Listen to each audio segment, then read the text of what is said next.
Hello, good morning everyone. Uh, as we have seen in the last lecture, that is, we were creating tables, databases first we were creating, then we were creating tables, and in the tables we were creating columns and rows. From that perspective, we were defining the table definition, and afterwards, now we are going towards the constraints that we were seeing in the last one as well as. So continuing with the constraints, we will go on and we see some operators which are being used for the comparison purposes, for filtering the data and as well as like segregating the data from the tables. So today's agenda is like we will be looking into the database tables with respect to the filtering part and the operators which are available which we will be using in our example. So what I wanted guys, that whatever the highlighted examples are there, that you need to write down in your notebooks. So from the notes point of view, whatever you want to write it down, that's okay fine. But minimum I need the examples that to be written into your notebooks. Okay? So start with the session. So here we are looking into the auto increment example. That is when we create a table, a specific function we are going to use and that function is named as auto increment. So MySQL allow you to set auto increment to a column. Doing so will increase the value of that column by 1 automatically. So each time a new record is added, the value will be automatically incremented. For example, MySQL statement like stated below will create a table new author with a primary key on ID column, and the ID column is an auto incremented field. Okay, so let's see an example over here that we are looking at. The create table, the syntax is given to you, create table, and then if not exist, an optional keyword that you want it over here. New author is the table name that we are giving over here, followed by the ID column. Integer is a data type we are using over here for that column. Not null is a specification we are providing that the column should not be empty, and the function we are using is auto increment. What is the function we are using over here? Auto increment. So this is the keyword that you need to define over here. So this is the function we are just using it. So what is the use of this function? Automatically increment the values every time when you insert a record. So you don't need to insert it manually. So auto ID is the second column having data type as varchar with size character 8. Then auto like author name, like we have another column with the varchar country, home city, and at the end you can see the primary key is the constraint we are applying, and this primary key is applied on the column ID. So this is how we will create a table and table with a primary key constraint. So from the exam point of view, you need to write down this example. Okay. So what I want guys, you just try to note down into your notebooks the highlighted one. So this is what we are talking about the primary key. So if someone asks you what is the primary key, so what you will say in simple words, it's just a restriction, it's just a rule that we are applying on the table that the column should not be empty first. Secondly, the column should be unique. Okay, and afterwards you can apply the primary key constraint on that particular column. Okay, so this is how we do what? Create the primary key on the table over here. Example named as name author is the table name, and the primary key is applied on the column named as ID. Just hold on a second, guys. So now you can see another example over here from the MySQL point of view, primary key, that is MySQL primary key constraint. Usually a table has a column or combination of columns that contains a value used to uniquely identify each row in the table. So this column or combination of column is called as the primary key and can be created by defining a primary key constraint.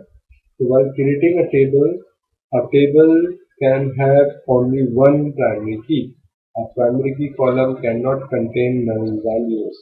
Okay, so this is something what we are talking about, the restrictions and the restrictions on the table. So the table is having a specific column. Now there will be one column or there will be more than one column. So if there are more than one column which uniquely identifies the value in that table, so at that time you can create the primary key on multiple columns.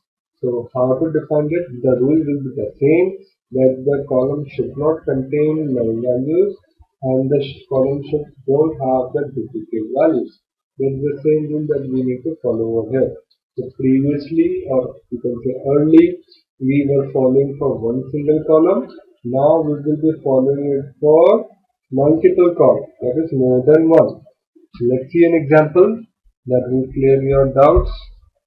Like here you can see my example, create table.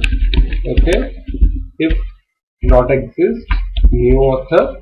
Okay, author ID varchar not null, author name varchar not null, then country name not null, home city varchar not null, and then primary key author ID. Okay, so this is a simple one that we are applying on that single column, author ID. Okay, now as we have discussed earlier, primary key constraints can be applied on a single column or multiple columns. So here we are looking at, you can write in this particular way also. Like for example, the example is highlighted over here. Just you need to write it down into your notebooks. Create table if not exist, new author, author ID, varchar not null, primary key. In front of that column you are just writing it down. Then you are having another column named as author name, varchar not null, country varchar not null, and home city varchar not null. So these are the four columns that are being defined, and through which what we are doing, we are just giving a simple example, showing an example that is showing you how to create a primary key constraints on the table named as new author. Okay. So basically speaking, primary key is something what we use the word as a property, and that property is known as unique. So here we have another constraint called as unique constraint.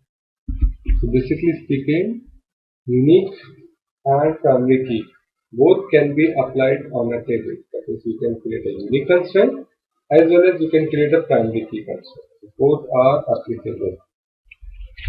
So let's see an example. We are going to create a table. Here, table name is new author, in which primary key is set to the author ID column and unique is set to the home city column.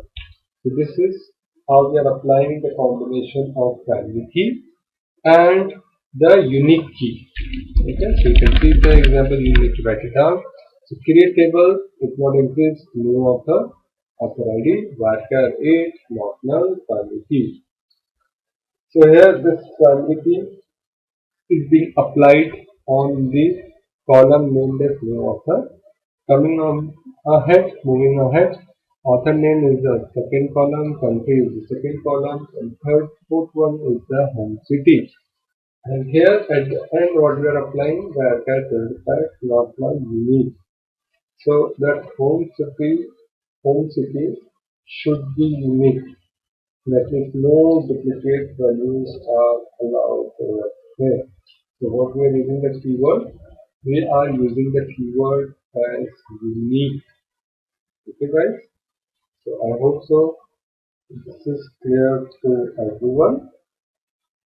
Okay, now if you want to apply the primary key on multiple columns, how to do that? So let's check it out with the example over here. Like MySQL allows you to set the primary key on multiple columns of a table. Doing this allow you to work on multiple columns as a single entity set as the primary key for a table. So the MySQL statement, which is given below, will create a table that is new author in which primary key is set with the combination of author ID and home city. So as we are going to do what, now we are going to use a combination, and with the help of that combination we will be applying the primary key. So here create table if not exist new author, the same syntax you need to follow over here. The author ID is the column name, varchar not null, then author name varchar not null, country varchar not null, home city varchar not null, and then comma afterwards we are writing at the end. Here we are not specifying new column, what we are doing we are just specifying the constraint. So how to write it down? First write the name, that is primary key constraint, space, round bracket open, then you specify which columns on which you are going to apply that key.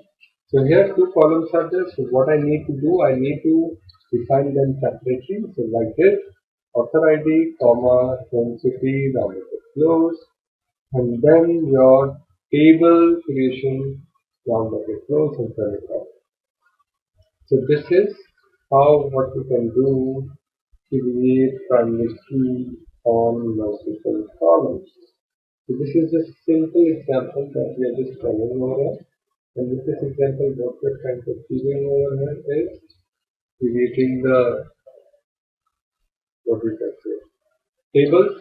And with the help of the tables, what we are trying to achieve over here is that we are creating the constraints named as primary key on multiple columns. Okay. So moving ahead. Now another type of a restriction that is over here is known as foreign key constraint. So what is this foreign key constraints?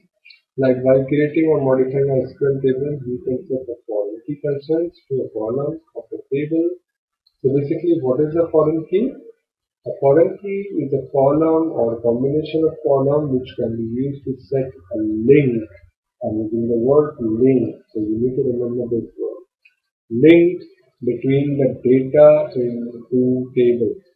The primary key of a table is linked to the foreign key of another table to enhance data integrity. So in simple words, you can have the idea from the word keyword that we are using the word foreign key. And what does this foreign key suggest over here? That is, we are having a table, like not one table right now, we are talking about two different tables. So in first table, you are creating columns and the function over there is applied in the primary key. Now again, I am now going to create a second table with the primary key. Now in that table, I want to create a link between a column which is available in the first table and with it that on the second table. So that whatever the changes are there in the first table will be reflected in the second table. So what I need the what we use the word data integrity. That means data should be synchronized. So that is whatever the data is there in table 1 should be synchronized with the table data available in second table. So for example, if I talk about an employee name available in the employee table, so the same employee name should be available in the department table. So here, for example, I am having two tables. One table that is named as employee, and the second table that is called as department. But on both the tables, the column name is same, and the column name is employee name. So, for example, if a new employee joins, so I need to add that employee into the employee name table. So similarly, at the same time, I need to define it into the department table. So how to do that? This is something that we can achieve with the help of foreign key. So as you can understand, now this employee is an integral part, and this is defined on both the tables, that is table 1 and the table 2. So there we will be using the relation with the discounter, that is called as a link, and that link can be maintained using the constraint. And what is the constraint we are following over here? Named as foreign key. So I hope so. This is a little bit give you a clear idea like what we are talking about. So now let's see an example over here. The syntax you need to follow over here is this one only. Foreign key, column name or column list name. Reference is the keyword that we need to specify, and then primary key, table name, and then column list.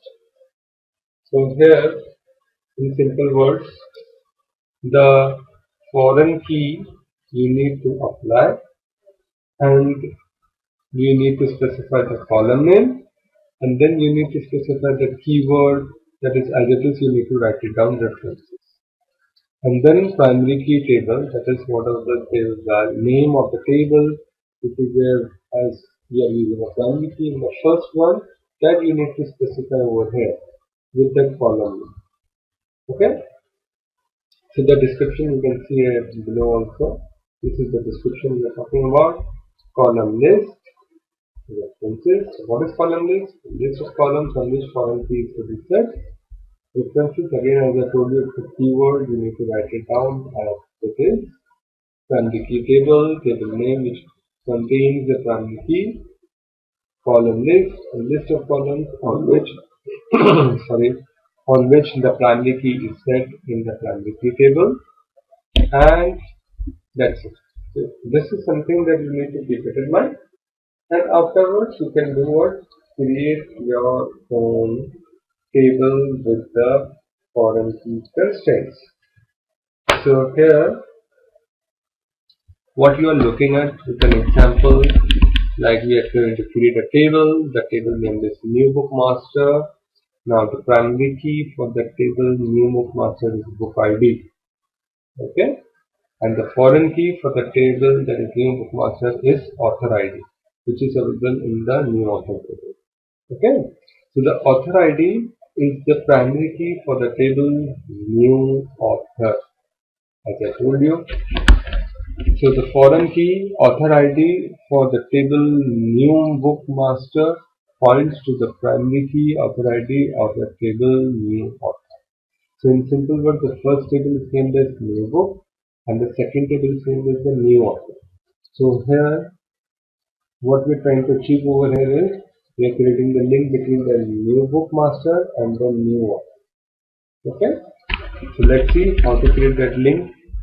This means that author ID which are present in the author table name, only those authors will come onto the new book master table. So that means the first we need to add information in the new author. So whatever the author IDs are there in new author will be used in new book master. No other names or IDs will be allowed here. So this is the restriction we are applying over here. Okay. So now let's see an example how to write it down. This is how we can do what? Create a table. Create a table. It's got a quiz, new book master. So this is the table that we are creating, and this is the second table I am creating over here. And in the second table, I will be doing what? Linking it out. So book ID, varchar not null primary. Book name, varchar 50. ISBN number, varchar 50. Category ID, varchar 8. Author ID, varchar 8. Publisher ID, varchar 8. Date of publication, date. Publication language, varchar. Number of pages, decimal. Book price, decimal. You can give as many columns you like. Okay, it's up to you. If you write 2 columns, it's okay fine. If you write 3 columns, it's okay fine. So just an example from the two. we are having a table, a records, and in that records, what we are trying to do, we are trying to apply that column. What is the syntax? First we specify all the columns, then at the end, I mean repeating again, then at the end, you need to write the foreign key, that is author ID, referencing the new author, that is the author. So this is the syntax you need to follow. Foreign key, column name. In this, what we are going to go, that is AUT underscore ID. So this is the column which I am going to link, okay, in this table, and it will be linked to the primary key on the previous table, or you can say the first table. So the first table is named as new author, and the column name is again author ID. So as you can see, author ID here and author ID here. Sorry. So this author ID is available in both the tables. So that you should have a key point over here. And what is it? The author ID is the column which should be available in both the tables, or which we are going to create a foreign key. So this is how we can do create a foreign key in both the tables. So author ID will be there as a primary key, but right now in this table I am using it as a foreign key. Okay. So I hope so you are getting the point over here. This is how we create what? The foreign key. Okay. Now we will see the comparison operators to check it out. So these are all the constraints in short, and these constraints we should take it into account that all these constraints are mandatory when we are creating the table. So when we need to maintain the data integrity, we need to maintain the data as an integral part. Data should not get corrupted. So we need to apply these set of rules and constraints. Okay, guys. Okay, as you can see over here, MySQL comparison operator. So MySQL tutorial lets you explore all the comparison operators used to test or for equality or inequality, as well as more advanced operators. So basically speaking, as I told you, we have the data. Now what we are doing, we are doing some operations like filtering and searching it out. For that purpose, we will be needing the help and the help for comparison operators. So from the description point of view, comparison operators are used in the where clause to determine which records to select. So here is a list of comparison operators that you can use in MySQL. So here you can see the comparison operator in the table given below equals to. The first one is named as equals to. Okay, so which is a simple one, equals to symbol will be there, and description is also given. Then second one you can see less than, equal to, greater than. So this is called as equal, safe to compare null values. If you are having some null values and you want to compare them also, then you can go with this one, equal to. Okay, right? Okay, now coming to the next one operator, not equal to. So this is the symbol that we need to use for not equal to.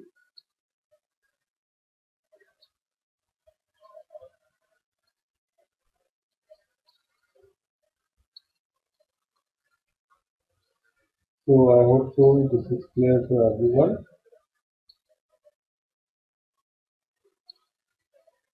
Then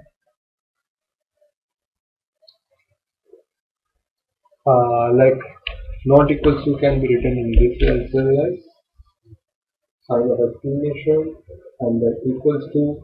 So this is something we use it on as not equal to.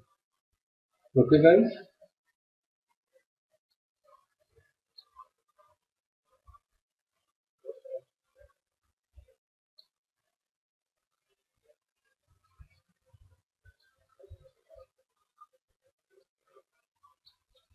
So I hope so this is clear to everyone. Now coming to the next one, greater than. This is the symbol that we use to check out the greater than value. So we have this one symbol. The next one, greater than or equals to.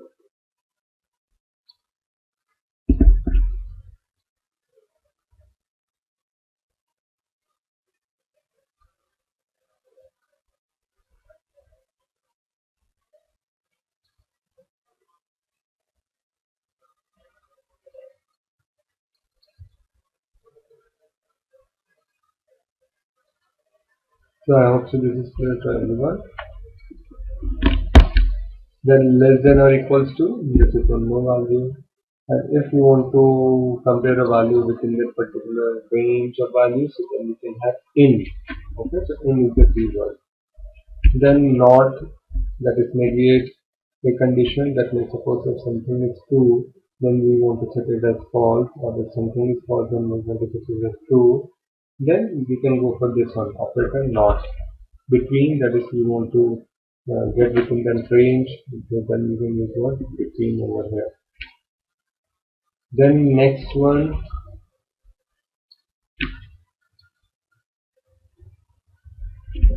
we are having is null, that is null values I'm talking about, is not null, that is don't have the null values. So we will use this operator to check it out. Like, that means if we are having some keywords and we want to compare with that keywords type of a thing, we can go with this one. That is matching the keywords. Okay, guys. Then we have exist. So exist is the one which we can use it over here. So exist can be used over here as well. So equality operator, we start with the first one with an example. As you can see over here, the example that will give you a basic idea like what we are here into. Okay. Sorry. So basically speaking, that is you can see over here, like select star from my contacts, like what is the table you are defining over here. So select is the keyword to search the values. Star, as I told you, that is all, and from is the syntax I'm going to use over here, and then that table is getting contact, where last name equals to the keyword that I'm going to search it out in that table. So Johnson is the keyword I just want to search it out. So this is how what we can do. We can search the values over here. Okay, guys. So this is the one through which we will get all the data which is having the Johnson. Johnson's record will be displayed, and rest of the part of the value will not be displayed here. This is how we do work, represents the information, and this is how we can define the values over here to search for a specific value. So this is something called as filtering. What we use the word filtering over here. That is, we are having multiple data, and from that multiple data, we are searching out for a specific value. So this is how what we can do, search out a specific value over here. So I hope so this is clear to everyone regarding to the searching of the values. Clear? Okay. Now coming to the next one, that is called as the null values. So because the operator only compares non-null values, so it's not safe to use with null values. So we have another operator that is called as safe with null values. So you cannot use equals to if there is a value null and we want to compare that, so it will not search it out that way. So for that we need to use this one operator called as safe with null values. Okay, so here we will see an example. Assuming that we have a table called contacts in MySQL, and that is populated with the data as given below. So contact ID, last name, website 1, website 2. So this is what we can say is the information that we are putting it into the table format, and all the records have been maintained already. So here, if there is a null value, you cannot fetch it out, you cannot find it out. So for that purposes, if you want to use like this operator, so it will not help you out. Why? Because the column website 1 and website 2 is having null values. So it will give you an error, or it will not show you the values. Okay. So basically speaking, instead of that, you can use this one. Okay, that is save null values. So this will be used like this. So when you run this one, so you will get the output like this. Now if both are null, that will be also displayed. So previously it was not happening. Okay, that is, it is not checking the null value. So this is something we are talking about, what? The comparison operator. Clear? So I hope so this is clear to everyone. Getting the basic idea over here of how we can use the operator. Okay guys, just hold on a second. Okay, now continuing with the example, that is inequality operator. So what is this inequality operator? That is again like there are two symbols as I told you in the table, like greater than symbol, less than symbol, or sign of exclamation with the equal to. So we see one by one. So select start from context, the last name not equal to Johnson. So what will happen in this example? All the records will be displayed, but the names in which the Johnson appears will not be displayed. That is, except the Johnson, I want to show the record. So this is how we can write down the command. Okay. So I hope so you are getting the idea. This is how we use it over here. And same address you can write in this way, not equal to Johnson. So both are correct, both are same, and both will give you the same value. Okay, guys. So I hope so this is clear to everyone. Not equals to, then we have the greater than operator.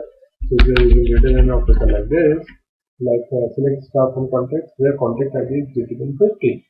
So those contact IDs will be displayed which is greater than 50 with respect to all the records. So this is the command that we will use as a simple one, like a filtering criteria we are using over here. So the filter operator is being applied based on the syntax we are going to apply in the where clause. Okay guys. Then another one is the example then greater than as well as equal to. That is, we are actually checking that value as well as and then the greater values. So both we are checking over here. So for that, what we need to write it down, the same example, instead of simple greater than, now we are writing greater than and then equal to symbol, both are the same. So this is something called as greater than or equal operator. Okay. Then less than, same as it is. Suppose if I want to search for the specific product ID, which ID, that is should be less than 300. So all the IDs should be displayed. So this is how I can use the operator. This is something called as the less than operator over here. Okay. So if you want to search the values not based on greater than, so you can use the less than operator.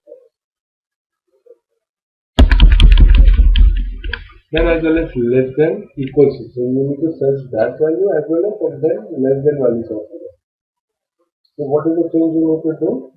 Less than operator, then followed by the equals to operator, and then you define the range whatever you want to substitute. So this is how we're just trying to show you that how the operators are being used into your command to filter the data from all the records. Okay guys? So that's it. So this is something as a basic level we are using over here operators. So we will see some of the advanced operators in the next session. So I hope so this much is clear to everyone. Okay guys. So if you are having any doubts regarding to the commands and the queries, and one more thing I want to announce you that you need to write down the commands into your notebook. Whatever the commands you are having in your session, you need to write down all the commands. Till now, how many commands you have seen?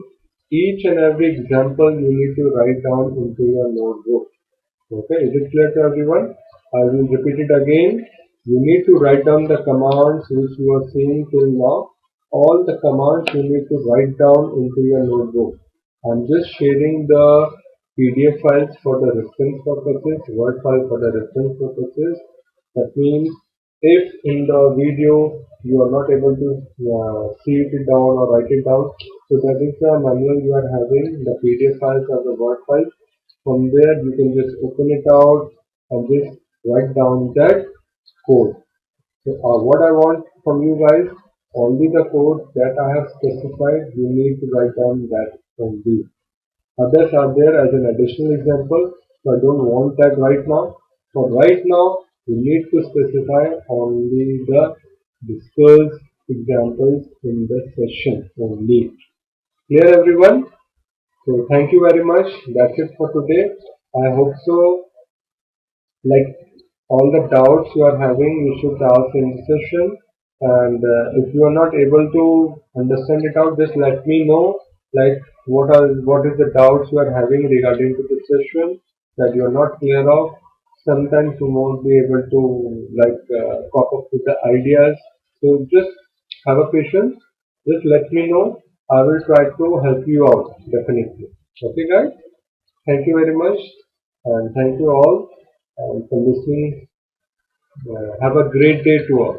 Thank you very much. Goodbye. See you soon in the next session.